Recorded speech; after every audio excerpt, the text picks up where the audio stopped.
ॐ अकानो तिमिरान्धस्य ज्ञानाञ्जनो शलाकाय चक्षुरुन्मीलितं येन तस्मै श्रीगुरुवे नमः। ॐ भगवते वासुदेवाय नमः। सञ्जय उवाच दृष्टा तु पाण्डवानीकं बुरं दुर्योधनस्तदा आचार्य उपसंगमं রাজা বচনম অব্রবীত। সঞ্জয় বললেন, হে রাজন, পাণ্ডবদের সৈন্যসজ্জা দর্শন করে রাজা দুর্যোধন দ্রোণাচার্যের কাছে গিয়ে বলল। তাৎপর্য: ধৃতরাষ্ট্র ছিলেন জন্মান্ধ। দুর্ভাগ্যবশত তিনি পারমার্থিক তত্ত্ব দর্শন থেকেও বঞ্চিত ছিলেন। তিনি ভালোভাবেই জানতেন যে ধর্মের ব্যাপারে তার পুত্ররাও ছিল তারই মতো অন্ধ, এবং তিনি নিশ্চিত ছিলেন যে তার পাপিষ্ঠ পুত্রেরা আজন্ম ধর্মপরায়ণ পাণ্ডবদের সঙ্গে কোনো রকম আপোষ মীমাংসা করতে পারবে না। তাই তিনি সেই ধর্মক্ষেত্রের প্রভাব সম্বন্ধে সংশয়গ্রস্ত ছিলেন, এবং যুদ্ধক্ষেত্রের পরিস্থিতি সম্বন্ধে ধৃতরাষ্ট্রের এই প্রশ্ন করার অভিপ্রায়টি সঞ্জয় বুঝতে পেরেছিলেন। তাই তিনি নৈরাশ্যগ্রস্ত রাজাকে আশ্বস্ত করার জন্য বলেছিলেন যে পবিত্র ধর্মক্ষেত্রের প্রভাবের ফলে তার পুত্রেরা পাণ্ডবদের সঙ্গে কোনো রকম আপোষ মীমাংসা করবে না।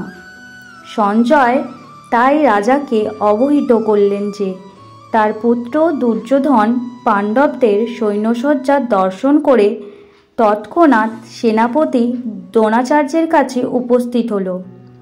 প্রকৃত অবস্থা সম্বন্ধে জানানোর জন্য দুর্যোধনকে যদিও রাজা বলা হয়েছে, তবুও সেই সংকটময় অবস্থায় তাকে তার সেনাপতির কাছে যেতে হয়েছিল। তাই একজন রাজনীতিবিদ হিসাবে সে যথেষ্টই পারদর্শী ছিল। কিন্তু পাণ্ডবদের সৈন্যসজ্জা দেখে দুর্যোধনের মনে যে ভয়ের সঞ্চার হয়েছিল তা সে তার কূটনীতির ছদ্ম আবরণে ঢেকে রাখতে পারেনি। পশ্যৈতং পাণ্ডুপুত্রাণাং আচার্য মোহিতং চমং বুরং দ্রুপদপুত্রেণ তব শিষ্যেণ ধীমতা। হে আচার্য, পাণ্ডবদের মহান সৈন্যবল দর্শন করুন, যা আপনার অত্যন্ত বুদ্ধিমান শিষ্য দ্রুপদের পুত্র অত্যন্ত দক্ষতার সঙ্গে ব্যূহের আকারে রচনা করেছে। তাৎপর্য: চতুর কূটনীতিবিদ দুর্যোধন মহৎ ব্রাহ্মণ সেনাপতি দ্রোণাচার্যকে তার ভুল ত্রুটিগুলো দেখিয়ে দিতে চেয়েছিল।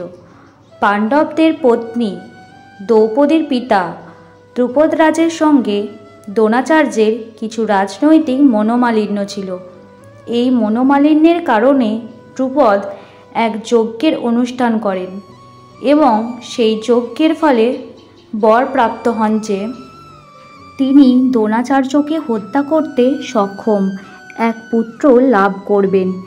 দ্রোণাচার্য এই বিষয়ে সম্পূর্ণভাবে অবগত ছিলেন, কিন্তু দ্রুপদ তার সেই পুত্র ধৃষ্টদ্যম্নকে যখন অস্ত্র শিক্ষার জন্য তার কাছে প্রেরণ করেন, তখন উদার ব্রাহ্মণ রূপে দ্রোণাচার্য তাকে সব রকমের অস্ত্র শিক্ষা এবং সামরিক কলাকৌশলের কুহ শিক্ষাসমূহ প্রদান করতে দ্বিধা করেননি।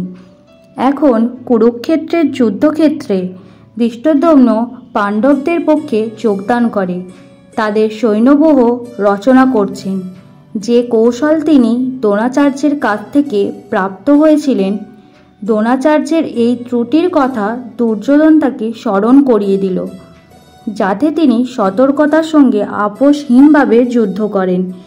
এর মাধ্যমে সে এটিও মনে করিয়ে দিল যে তিনি তার প্রিয় শিষ্য পাণ্ডবদের বিরুদ্ধে যুদ্ধ করতে যেন কোনো রকম কোমলতা প্রদর্শন না করেন। বিশেষত অর্জুন ছিলেন তার সবচেয়ে প্রিয় ও মেধাবী শিষ্য। দুর্যোধন আরও সতর্ক করে দিতে চেয়েছিল যে এই ধরনের কোমলতার ফলে যুদ্ধে অবধারিতভাবে পরাজয় হবে।